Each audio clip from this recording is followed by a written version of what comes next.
আসসালামু আলাইকুম ওয়া রাহমাতুল্লাহ। প্রিয় দিনী ভাই ও বোন, ভালোবাসার মানুষকে বাধ্য করার দোয়া। আপনাকে আগে অনেক ভালোবাসতো, পাগলের মতো ভালোবাসতো, এখন আপনাকে গুরুত্ব দেয় না, ভালোবাসে না, আপনাকে আগের মতো কেয়ার করে না। আপনার প্রিয় মানুষটিকে যদি আপনি বাধ্য করতে চান, কোরআন শরীফের এই শ্রেষ্ঠ আমলটি শুধুমাত্র 3 বার যদি পাঠ করতে পারেন, আপনার স্বামী আপনার বাধ্য হয়ে যাবে, আপনার প্রিয় মানুষটি আপনার বাধ্য হয়ে যাবে, আপনার স্বামী পাগলের মতো ভালোবাসবে, অন্য নারীর প্রতি আসক্ত হবে না, শুধু আপনাকে কলিজা দিয়ে ভালোবাসবে, আপনার কথাকে সম্মান করবে, আপনার যা কিছু প্রয়োজন স্বামী ব্যবস্থা করে দিবে। এবং শুধু স্বামীর জন্য আমলটা করলে 100% কাজ হবে। শুধু তাই নয়, এই আমলটি যদি আপনার সন্তানের জন্য যদি করতে পারেন, যে সন্তান আপনাকে আগে অনেক সম্মান করত, শ্রদ্ধা করত, ভালোবাসত, এখন সন্তান কথা শুনে না, সন্তান এখন রাগারাগি করে, তর্ক বিতর্ক করে, এখন আর আপনাকে তত কেয়ার করে না, আপনার সাথে বেয়াদবি করে, সন্তান বাধ্য হয়ে যাবে, সন্তান ভালো মানুষ হবে। শুধু তাই নয়, এই আমলটি যদি করতে পারেন, আল্লাহ তাআলা আপনার শ্বশুর শাশুড়িকে পর্যন্ত আল্লাহ রাব্বুল আলামিন বাধ্য করে দিবেন। আপনার শ্বশুর শাশুড়িকে আল্লাহ রাব্বুল আলামিন পর্যন্ত বাধ্য করে দিবেন, এবং দুশমন আপনার কোনো ক্ষতি করতে পারবে না।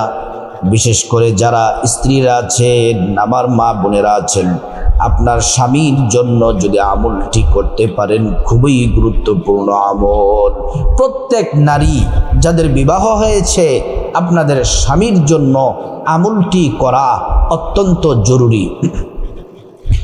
অনেকে আমাদেরকে বলেন যে হুজুর, আমার স্বামী আমাকে মহাব্বত করে না, ভালোবাসে না, টাকা পয়সা দেয় না, খোঁজ খবর নেয় না, দূরে দূরে থাকে, আগের মতো ভালোবাসে না, সংসারের প্রতি টান নাই, ঝগড়াঝাটি করে, আমার শরীরে আঘাত করে, স্বামী আমাকে গাল মন্দ করে। আপনার স্বামী এই খারাপ অভ্যাসগুলা পরিবর্তন হয়ে যাবে, আপনার স্বামী আপনাকে আগের মতো ভালোবাসবে, বদমেজাজিটা দূর হয়ে যাবে, আর খারাপ আচরণ করবে না, অন্য নারীর প্রতি আসক্ত হবে না, শুধু আপনাকে ভালোবাসবে। আমি প্রত্যেক স্বামীদেরকে প্রথমে একটি কথা বলতে চাই, আমার ভাইয়েরা যারা আছেন, বিবাহ করেছেন, বিবাহটা এটা কোনো ছেলে খেলা নয়, এই বিবাহটা এটা আল্লাহ তাআলা পবিত্র হালাল একটি বন্ধন আমাদেরকে দিয়েছেন। আল্লাহ রাব্বুল আলামিন এই বন্ধনের মাধ্যমে স্বামী স্ত্রী দুইজনকেই হালাল করে দিয়েছে। আল্লাহ রাব্বুল আলামিন পবিত্র কোরআনুল কারীমের মধ্যে বলেন, হুন্না লিবাসুল লাকুম ওয়া আনতুম লিবাসুল লাহুন্না। আল্লাহ রাব্বুল আলামিন স্ত্রীদেরকে স্বামীর পোশাক করেছেন, আর স্বামীদেরকে স্ত্রীর পোশাক করেছেন। যতক্ষণ পর্যন্ত স্বামী আর স্ত্রী একজন আরেকজনকে মহাব্বত করে, ভালোবাসে, মিলেমিশে থাকে, আনন্দের সময় কাটায়, একজন আরেকজনকে সম্মান করে, ভালোবাসে, আল্লাহ রাব্বুল আলামিন আরশ আজিম থেকে দৃশ্যগুলা দেখে আল্লাহ পাক আনন্দিত হয়ে যান, খুশি হয়ে যান। আল্লাহ রাব্বুল আলামিন স্বামী স্ত্রীর আমল নামায় নেকি দিয়ে দেন, আর রহমত নাজিল করতে থাকেন। যখন স্বামী স্ত্রী ঝগড়া করে, গাল মন্দ করে, এবং একজন আরেকজনকে সম্মান করে না, তর্ক বিতর্ক করে ডিভোর্স দেওয়ার সিদ্ধান্ত দিয়ে দেয়, সব থেকে বেশি রাগান্বিত হন আমার আল্লাহ, আর সব থেকে বেশি খুশি হয় শয়তান। এজন্য স্বামী স্ত্রী মিলেমিশে থাকবেন, ঝগড়াঝাটি করবেন না, ভুল ভ্রান্তি একজন আরেকজনের হতেই পারে, এজন্য ক্ষমা করে দিবেন, আল্লাহ আপনাকেও ক্ষমা করে দিবেন। সুবহানাল্লাহ। প্রিয় সম্মানিতা মা বোনেরা আমার, যাদের স্বামী বদমেজাজি, যাদের স্বামী খারাপ, মারধর করে, গালমন্দ করে, টাকা পয়সা দেয় না, খোঁজ খবর নেয় না, অন্য নারীর প্রতি আসক্ত, স্বামীর চেহারার দিকে, স্বামীর চেহারা কল্পনা করে অথবা স্বামীর চেহারার দিকে তাকিয়ে যদি আপনি পড়তে পারেন, স্বামী যদি দূরে থাকে চেহারাটা কল্পনা করে পড়বেন, আর স্বামী যদি কাছে থাকে যদি সম্ভব হয় চেহারার দিকে তাকিয়ে পড়বেন, আবার চেহারা না তাকিয়েও পড়তে পারবেন, কোনো অসুবিধা নাই। প্রিয় মা বোনেরা, আমলটা দিনে রাতে যে কোনো সময় করতে পারেন। আমলটি করার জন্য সর্বপ্রথম আপনাকে সুন্দর করে নবীর তরিকা মতো ওযু করতে হবে। ওযু করার শুরুতে পড়ে নেবেন বিসমিল্লাহির রহমানির রহিম।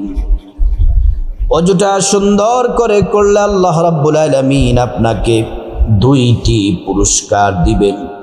এক নাম্বার পুরস্কার হলো ওযুর পানির সাথে গুনাহগুলা সব ঝরে ঝরে পড়ে যাবে।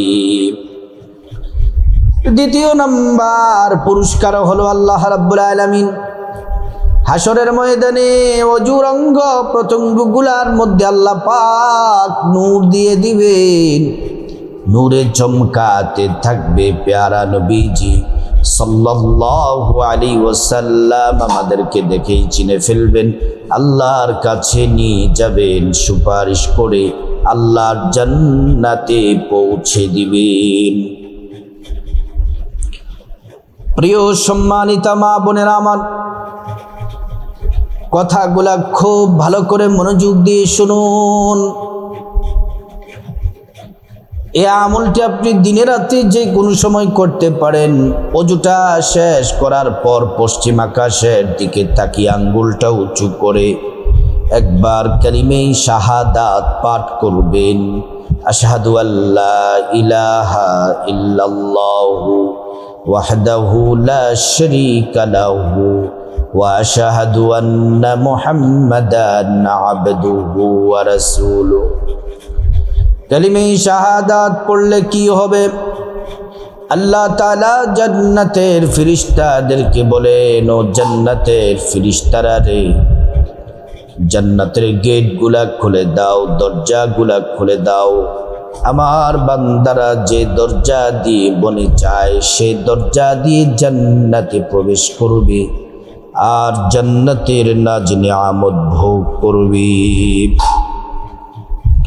প্রিয় মা বোনেরা আমার ও আমার সম্মানিতা মায়েরা, ওযুটা শেষ করার পর 2 রাকাত নামাজ পড়বেন। এই 2 রাকাত নামাজ আল্লাহকে রাজি খুশি করার জন্য পড়বেন। এই 2 রাকাত নামাজ এজন্য পড়বেন আপনার স্বামী যেন আপনার সাথে ভালো আচরণ করে, গালমন্দ না করে, মারধর না করে, টাকা পয়সা যেন দেয়, অন্য নারীর প্রতি যেন আসক্ত না হয়, সারা জীবন আপনাকে যেন ভালোবাসে। সেজন্য আপনার সন্তানের জন্য আমলটি করতে পারেন। সন্তান বেয়াদবি করবে না, সন্তান আপনার কথা শুনবে, পড়াশোনা করবে, খারাপ ব্যবহার করবে না। সন্তানের জন্য আপনি আমলটি করতে পারেন। তারপর আপনার শ্বশুর শাশুড়িকে বাধ্য করার জন্য আমলটি করতে পারেন। এই 2 রাকাত নামাজ পড়বেন। এর জন্য নামাজের নিয়তটি এভাবে করবেন, আমি আল্লাহর সন্তুষ্টির জন্য 2 রাকাত সালাতুল হাজত নামাজ আদায় করছি। আল্লাহু আকবার। নিয়ত করার পর সানা পড়বেন, সুবহানাকাল্লাহুম্মা, সানাটা পড়ার পর তারপর আলহামদু সূরা পড়বেন। আলহামদু সূরাটা পড়ার পর তারপর 3 বার সূরা ইখলাস কুল হুয়াল্লাহু আহাদ পড়বেন। তারপর রুকু করবেন। রুকু করার পর 2 সিজদা করবেন। 2 সিজদা করে তারপরে প্রথম রাকাত কমপ্লিট, আল্লাহু আকবার বলে দ্বিতীয় রাকাতে দাঁড়িয়ে যাবে। দ্বিতীয় রাকাতে দাঁড়িয়ে আলহামদু সূরা পড়বেন। আলহামদু সূরা পড়ার পর তারপর আবারও 3 বার সূরা ইখলাস কুল হুয়াল্লাহু আহাদ সূরাটি পড়বেন, পড়ে তারপর রুকু, তারপর 2 সিজদা করে বৈঠক দিবেন। বৈঠকে তাশাহুদ পড়বেন, দুরূদ শরীফ পড়বেন, দোয়ায়ে মাসুরা পড়ে ডান দিকে সালাম ফিরাবেন, তারপর বাঁ দিকে সালাম ফিরিয়ে নামাজ শেষ করবেন। প্রিয় মা বোনেরা, আমার মুসলিম ভাইয়েরা, বিশেষ করে আমার মা বোনেরা যেহেতু আমলটি করবেন, এজন্য আপনাদেরকে বলি, আপনারা 2 রাকাত নামাজ শেষ করবেন সুন্দর করে। নামাজটা শেষ করার পরে এই যে তাশাহুদ, দুরূদ শরীফ, দোয়ায়ে মাসুরা পড়ে সালাম ফিরি নামাজটা শেষ করে জায়নামাজে বসে আপনি পশ্চিম দিকে ফিরে বসে যাবেন। আদবের সাথে, বিনয়ের সাথে আপনি সুন্দর করে কিবলামুখী হয়ে বসে যাবেন। বসে সর্বপ্রথম 1 নম্বরে নবীজির প্রেম, মোহাব্বত, ভালোবাসা নিয়ে 3 বার দুরূদ শরীফ পড়বেন। নামাজের যে দুরুদ আছে এই দুরুদ শরীফ পড়বেন, দুরুদ ইব্রাহিম পড়বেন। দুরুদ ইব্রাহিম হলো আল্লাহুম্মা সাল্লি আলা মুহাম্মাদ ওয়া আলা আলি মুহাম্মাদ কামা সাল্লাইতা আলা ইব্রাহিম ওয়া আলা আলি ইব্রাহিম ইন্নাকা হামিদুম মাজিদ। আল্লাহুম্মা বারিক আলা মুহাম্মাদ ওয়া আলা আলি মুহাম্মাদ কামা বারাকতা আলা ইব্রাহিম ওয়া আলা আলি ইব্রাহিম ইন্নাকা হামিদুম মাজিদ। প্রিয় মা বোনেরা আমার, এই দুরূদ শরীফ পড়বেন 3 বার। এই দুরূদ শরীফটা 3 বার পড়বেন। একবার দুরূদ পড়লে 10টি গুনাহ মাফ হয়ে যায়, 10টি নেকি পাওয়া যায়, 10টি মর্যাদা আল্লাহ তাআলা বাড়িয়ে দেন। শুধু তাই নয়, হাসরের ময়দানে নবীজি শাফায়াত করবেন। এই দুরূদ পড়লে নবীজির রওজা মোবারকে পৌঁছে দেয়, আমাদের নাম ঠিকানা বলে দেওয়া হয়। নবীজি সাল্লাল্লাহু আলাইহি ওয়াসাল্লাম তিনি খুশি হয়ে যান, আল্লাহর কাছে আমাদের জন্য কল্যাণ আর বরকতের দোয়া করেন। দুরূদ শরীফটি পড়বেন, নামাজের দুরূদ। যদি নামাজের দুরূদ না পারেন, ছোট্ট দুরূদ শরীফটি পড়বেন সাল্লাল্লাহু আলাইহি ওয়াসাল্লাম, সাল্লাল্লাহু আলাইহি ওয়াসাল্লাম, সাল্লাল্লাহু আলাইহি ওয়াসাল্লাম। নামাজের দুরূদ পড়াটা হলো উত্তম।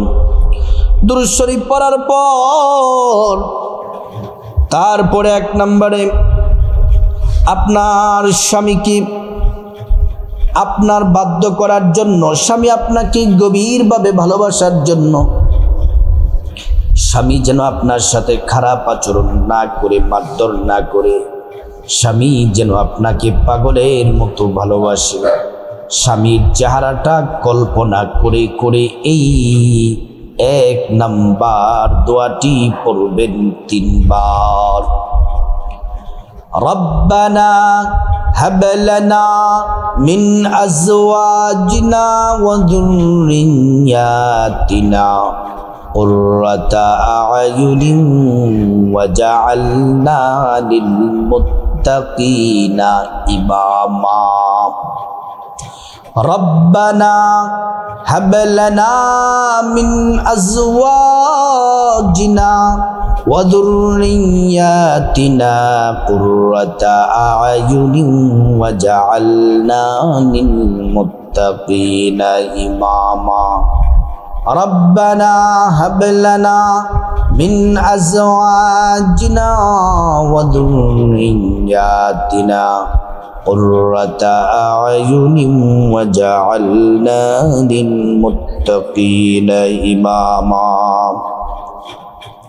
প্রিয় মা বোনেরা, আপনার স্বামী আপনার বাধ্য হওয়ার জন্য, পাগলের মতো আপনাকে ভালোবাসার জন্য 2 নম্বরে কোরআন শরীফের একটি আয়াতের অংশ বিশেষ পড়বেন 3 বার। আপনার স্বামী আপনাকে পাগলের মতো ভালোবাসবে।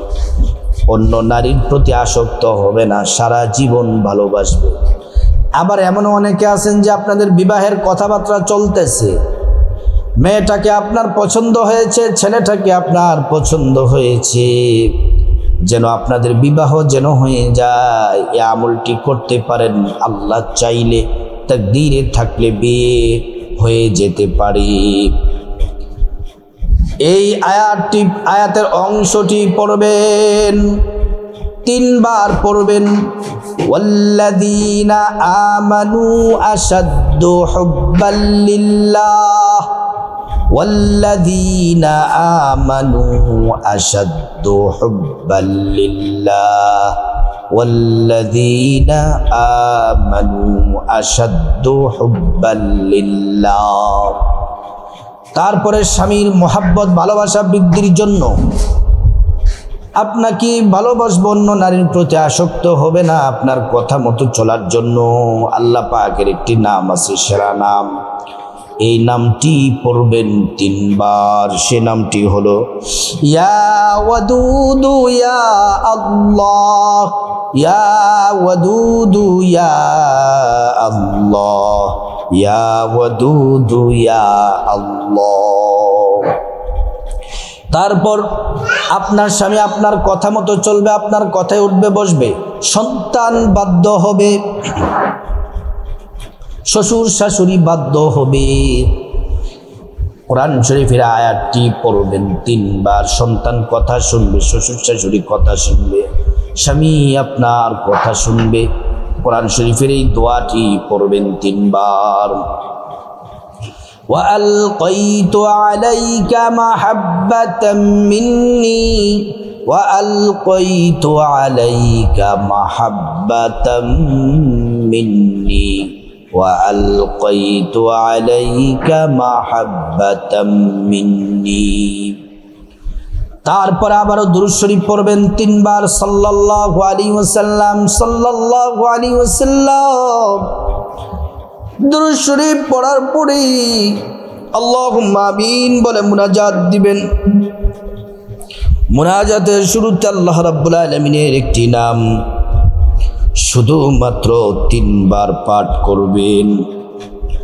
নবীজি কসম করে বলেছেন যে আল্লাহর হাতে আমার জীবন মরণ, আল্লাহর কসম, এ নাম পড়লে দোয়া কবুল হবে, মুনাজাত কবুল হবে। আল্লাহ তাআলা একটা দোয়া আল্লাহ পাক ফিরিয়ে দিবেন না। ইয়া যাল জালালি ওয়াল ইকরাম, ইয়া যাল জালালি ওয়াল ইকরাম, ইয়া যাল জালালি ওয়াল ইকরাম। মুনাজাত আল্লাহ পাকের কাছে আপনার জীবনের গুনাহ মাফ চাইবেন। মা বাবা, ভাই বোন, স্ত্রী, ছেলে মেয়ে, আপনজন, আত্মীয় স্বজন সবার গুনাহ মাফ চাইবেন। প্রত্যেকের গুনাহগুলা আল্লাহ রাব্বুল আলামিন মাফ করে দিবেন। তারপর রব্বুল আলামিনের কাছে, খাসভাবে আল্লাহর কাছে বিপদ থেকে মুক্তি চাইবেন, ঋণ থেকে মুক্তি চাইবেন, অভাব অনটন থেকে মুক্তি চাইবেন, জাহান্নাম থেকে মুক্তি চাইবেন, আযাব গজব থেকে মুক্তি চাইবেন, অ্যাক্সিডেন্ট দুর্ঘটনা থেকে মুক্তি চাইবেন। আল্লাহ তাআলা প্রত্যেকটা দোয়া কবুল করবেন। তারপর রব্বুল আলামিনের কাছে খাসভাবে আল্লাহর কাছে আপনার যা কিছু প্রয়োজন, টাকা পয়সা, ধন দৌলত, রিজিক, খাবার দাবার, নেক হায়াত, নেক সন্তান, নেক পরিবার, পরকালে জান্নাত চাইবেন। প্রত্যেকটা দোয়া আল্লাহ রাব্বুল আলামিন কবুল করবে। তারপর স্বামীর জন্য দোয়া করবেন, স্বামী যেন ভালোবাসে, বদমেজাজি যেন না করে, গালমন্দ যেন না করে, আপনার কথা মতো যেন চলে দোয়া করবেন। আপনার স্বামীকে ভালো করে দিবেন, স্বামী আপনাকে পাগলের মতো ভালোবাসবে। প্রিয় মা বোনেরা, সন্তানের জন্য দোয়া করবেন, সন্তান বাধ্য হবে, মা বাবার কথা শুনবে। তারপরে আপনার শ্বশুর শাশুড়ির জন্য দোয়া করবেন, শ্বশুর শাশুড়ির কথা শুনবে। আল্লাহ রাব্বুল আলামিন তাদেরকে আপনার প্রতি ভালোবাসা বাড়িয়ে দিবেন। এইভাবে দোয়া করবেন, আল্লাহ তাআলা প্রত্যেকটা দোয়া কবুল করবেন। তারপর যাদের মা বাবা, আত্মীয় স্বজন যারা কবরবাসী, তাদের জন্য দোয়া করবেন, আল্লাহ পাক তাদেরকে ক্ষমা করে জান্নাতে উচ্চ মাকাম দান করবেন। আল্লাহ রাব্বুল আলামিন আমাদের সবাইকে, বিশেষ করে আমাদের মা বোনদেরকে যাদের বিবাহ হয়েছে, সকল বিবাহিতা আমার মা বোনদেরকে এই আমলটি করার আল্লাহ পাক তৌফিক দান করুন।